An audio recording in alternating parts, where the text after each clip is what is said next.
أعوذ بالله من الشيطان الرجيم بسم الله الرحمن الرحيم إن الله ملائكته سيحين في الأرض صدق اللہ العظیم. تمنا ہے کہ اس دنیا میں کوئی کام کر جاؤ، اگر ہو سکے تو خدمت اسلام کر جاؤ. جو مان مانگو تو جان دیں گے، جو مان مانگو تو جان دیں گے، جو مال مانگو تو مال دیں گے، مگر یہ ہم سے نہ ہو سکے گا کہ نبی کا جان و جلال دیں گے. میرے دوستو، میرے محبوب کہ آمد سے پہلے جو دور تھا وہ شراب نوشی تھی، عیاشی تھی، کعبے کا ننگا طواف تھا، لڑکیوں کو زندہ درگور کرتے تھے.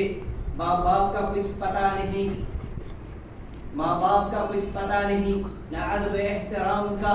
خدا کو بلا چکے تھے. اس کو ایام جاہلیت کہتے ہیں. محمد کے دور کو ایام رسالت کہتے ہیں. آقا کو پہلے اللہ نے علم سے نوازا، کہا اقرا، کملی والے پڑھ. پیغمبر فرش پہ ہوتا ہے، استاد عرش پہ ہوتا ہے. فرمایا سنقرئک فلا تنسا، کملی والے میں تمہیں ایسا پڑھاؤں گا کہ کبھی بھول نہ پاؤ گے.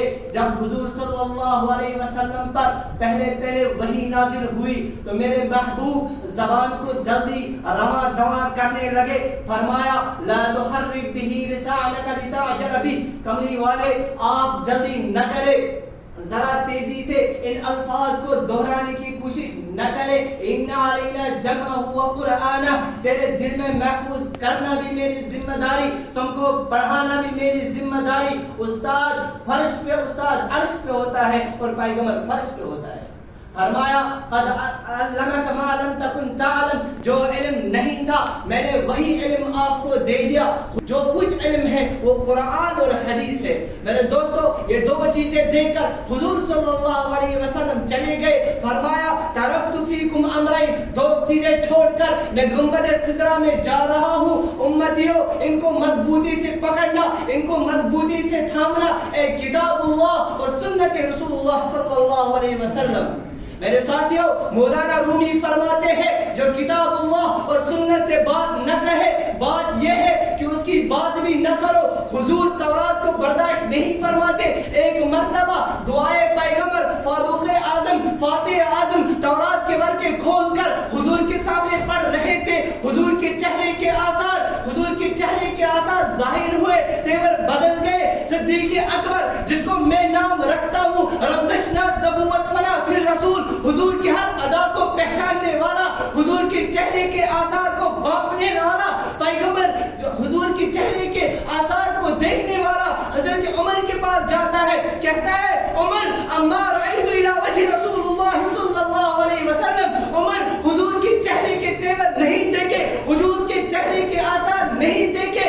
حضرت عمر دوزانو ہو کر حضور صلی اللہ علیہ وسلم کے سامنے آتے ہیں، کہتے ہیں اعوذ باللہ من غضب رسول اللہ صلی اللہ علیہ وسلم، میں اللہ کے رسول کی پناہ مانگتا ہوں. رضیت باللہ، ناراضگی سے پناہ مانگتا ہوں. رضیت باللہ ربا وبالاسلام دینا وبمحمد صلی اللہ علیہ وسلم، میں اللہ کے رب ہونے پر راضی ہوں، میں محمد کے نبی ہونے پر راضی ہوں، میں محمد کے اسلام کی دین ہونے پر راضی ہوں.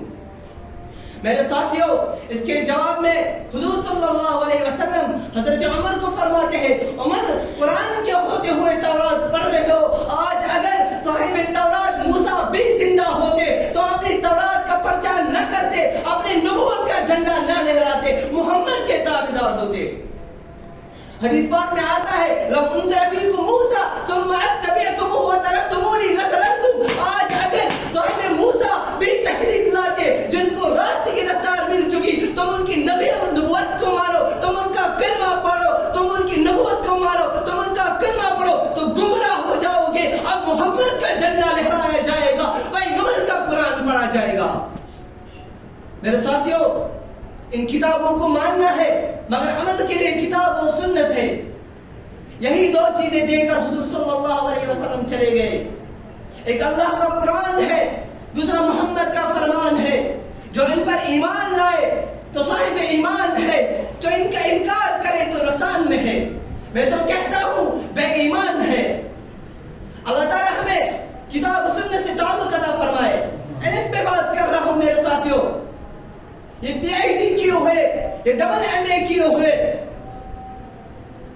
دوستوں میں تو کہتا ہوں یہ ایک فن ہے.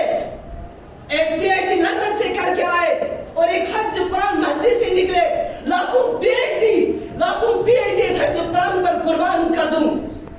وہ تو کرسی کا وارث ہے اور یہ حفظ قرآن محمد کے مصلی کا وارث ہے.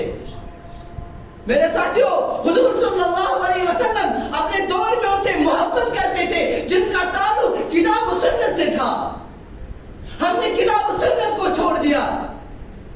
ہمارے اوپر مصیبتیں آئے صرف اس وجہ سے کہ ہمارے اندر جہالت آئے، ہمارے عقیدوں میں خرابی آئے. ورنہ مسلمان اگر اللہ کو پکارے کیا یہ نہیں ہو سکتا کہ اللہ اس کی نسل ہے؟ یہ سارا جو وجود ہے ہمارے اوپر جو مسلط ہے، اس وقت یہ بیماریاں ہو رہی ہے، ہمارے اوپر جو کفار مسلط ہو رہے ہیں. ورنہ میں نے قرآن سے پوچھا اگر مصیبت ہو، اذیت ہو، لاچاری ہو، قرضداری ہو، میں کس کو پکاروں ان مصیبتوں میں؟ قرآن نے کہا فَادْعُوا اللَّهَ مُخْلِصِينَ لَهُ الدِّينَ. میں نے قرآن سے پوچھا میرا مشکل کشا کون ہے؟ قرآن نے کہا اَمَّن يُجِيبُ الْمُضْطَرَّ إِذَا دَعَاهُ وَيَكْشِفُ السُّوءَ. میں نے قرآن سے پوچھا مشکل حل کرنے والا کون ہے؟ قرآن نے کہا اِلَٰهٌ مَّعَ اللَّهِ. سوائے خدا کے کوئی مشکل کشا نہیں ہے. میں نے قرآن سے پوچھا میں کس وقت پکاروں، کیسے پکاروں؟ قرآن نے کہا وَإِذَا سَأَلَكَ عِبَادِي عَنِّي فَإِنِّي قَرِيبٌ. میں نے قرآن سے پوچھا کس طریقے سے پکاروں؟ قرآن نے کہا قُلْ اَدْعُوا اللَّهَ أَوِ ادْعُوا الرَّحْمَٰنَ. سب کہو یا اللہ، یا رحمان، یا رحیم. میرے دوستو، لوگوں کو کسی پاپولر، کسی دیوان پر ناز ہے. ہمیں محمد کے قرآن پر ناز ہے، محمد کے فرمان پر ناز ہے. اللہ تبارک و تعالی ہمیں کتاب و سنت سے تعلق عطا فرمائے. آمین. وآخر دعوانا الحمد